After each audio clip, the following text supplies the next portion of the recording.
उसका भी शिलान्यास करेंगे। लगातार कार्य कर रहे हैं, मुख्यमंत्री के कार्यों पे भी सवाल कई बार उठे हैं कि मुख्यमंत्री अस्वस्थ हैं, लेकिन राजद भी माई बहन मान योजना के तहत कई घोषणाएं कर रही है। अब मुख्यमंत्री की इतनी सक्रियता और लोकप्रियता जिस तरह से महिलाओं में है, फिर से मुख्यमंत्री कह रहे हैं कि महिलाओं को रोजगार दें, कितना फायदा था? क्या ये चुनावी तैयारी है?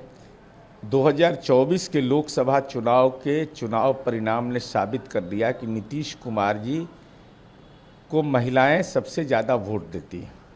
ये आंकड़े इस बात के गवाह हैं। और महिला सशक्तिकरण में बिहार रोल मॉडल है।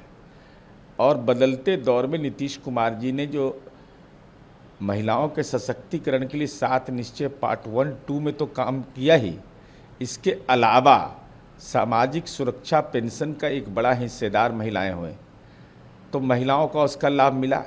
125 यूनिट बिजली फ्री देने का वादा उसको क्रियान्वित कर दिया। साथ ही साथ 2 लाख रुपया उन महिलाओं को जो 10,000 रुपया जो सूचीकरण होगा, और 10,000 रुपया के साथ उनको 2,10,000 की कार्य योजना। ये तो पूरे उस समाज के वंचित समूह जो अति पिछड़ा और दलित महिलाएं हैं, विशेष करके अल्पसंख्यक हैं, उनके जीवन दशा को बदल देगा। तो नीतीश कुमार जी फैसला लेते नहीं केवल हैं, फैसला को क्रियान्वित करते हैं, निश्चय करते हैं, घोषणा नहीं करते हैं। तो स्वाभाविक रूप से नीतीश कुमार जी का काम तो घर घर में बोलता है। विरोधी भी इस बात को कबूल करते हैं कि हमारे घर में भी, हमारे गांव में भी अगर काम हुआ है तो नीतीश कुमार जी के कार्यकाल में हुआ है। क्या वो 50% जो एक आबादी है महिलाओं की, क्या उसको एकत्रित करने फिर से साझा कोशिश की जा रही है? क्योंकि नीतीश कुमार का ये सबसे महत्वपूर्ण वोटर हुआ करते हैं। देखिए, नीतीश कुमार जी डॉक्टर राम मनोहर लोहिया के अनुयायी हैं, और डॉक्टर राम मनोहर लोहिया 50% महिला की आबादी को जाति और धर्म से ऊपर मानते थे। आज उस कार्य योजना के बदौलत हर धर्म और जाति की महिलाएं की प्राथमिकता कोई एक है तो केवल नीतीश कुमार है। तेजस्वी यादव ने ट्वीट किया है, उन्होंने कहा है कि 2 पीढ़ियों का जीवन ये डबल इंजन की सरकार ने बर्बाद किया है। कई सवाल उन्होंने पूछे हैं। बिहार में सबसे ज़्यादा गरीबी राज क्यों है? बिहार में महिलाएं असुरक्षित क्यों है? बिहार में स्वास्थ्य व्यवस्था बेकार क्यों है? बिहार में इतने अपराध क्यों है? बिहार में इतने भ्रष्टाचार क्यों है? बिहार में बेरोजगारी क्यों है? पलायन, स्कूल भवन, ये तमाम सवाल तेजस्वी यादव पूछ रहे हैं। ये रटा रटाया सवाल है इनका। जाति सर्वे की रिपोर्ट आपने नहीं पढ़ा है, क्रेडिट लेते हैं। 94.3% लोग बिहार में ही रह रहे हैं।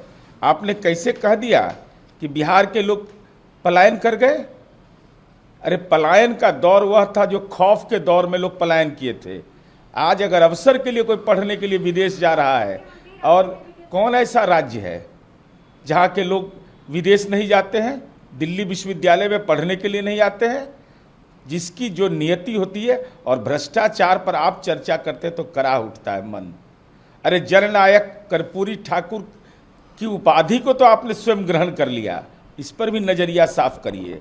और हमारा काम बोलता है तेजस्वी जी, मैं चुनौती के साथ कहता हूं कि आप अपने निर्वाचन क्षेत्र में जहां आपके माँ पिता सोनपुर और राघोपुर का प्रतिनिधित्व किए हैं, आप अपने शासनकाल का कानून व्यवस्था, अपराध, भ्रष्टाचार में, विनिर्माण के क्षेत्र में, सामाजिक विकास के मामले में आप उसका डेटा प्रस्तुत करिए, और हम अपने कार्यकाल का आपके निर्वाचन क्षेत्र का डेटा प्रस्तुत कर देते हैं कि पहले का राघोपुर क्या था और आज का राघोपुर क्या है।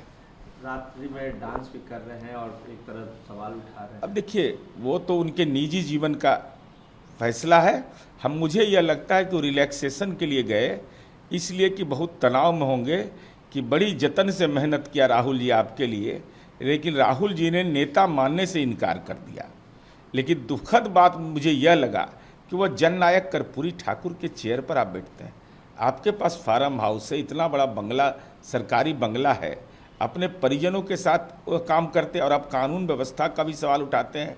159 पुलिसकर्मी केवल आपके परिवार की सुरक्षा में लगा हुआ है, लेकिन उसमें भी फ्रंट रनर नहीं, उसमें भी बैक रनर थे। उत्तराधिकारी का फिर से जिक्र होने लग गया है। कल उपेंद्र कुशवाहा महारैली कर रहे थे जिसमें उन्होंने कहा कि मेरे पीछे जनता दल यूनाइटेड का पार्टी ऑफिस है और वो भी मेरी बातों को सुन रहे होंगे और समय रहते हुए उत्तराधिकारी घोषणा कर देनी चाहिए ताकि पार्टी का जो विस्तारीकरण है वो लगातार जारी रहे। ये माननीय उपेंद्र कुशवाहा जी को माननीय नीतीश कुमार जी ने विधायक बनाया, विपक्ष का नेता बनाया, राज्यसभा में नामित किया और यह स्वाभाविक है कि समाजवादी पृष्ठभूमि की राजनीति करते रहें। हमारे दल के कार्यकर्ताओं से भी चूँकि लंबे अरसे तक हमारी पार्टी में रहे हैं तो बहुत लोगों से उनका संबंध है, तो उन्होंने अपनी भावना व्यक्त की है। लेकिन अभी इतना तय है, उन्होंने भी कहा है कि नीतीश कुमार जी की ज़रूरत है बिहार को और नीतीश कुमार जी सरकार का दायित्व तो पार्टी के संगठन के मामले में उन्होंने सलाह दिया है। ये तो पार्टी का शीर्ष नेतृत्व ही तय करेगा कि उत्तराधिकारी तो नीतीश कुमार जी का वही होगा ना जो काम है, क्योंकि काम कितनी बड़ी लकीर खींच दिया कि वो दायित्व अभी उन्हीं को पूरा करना है।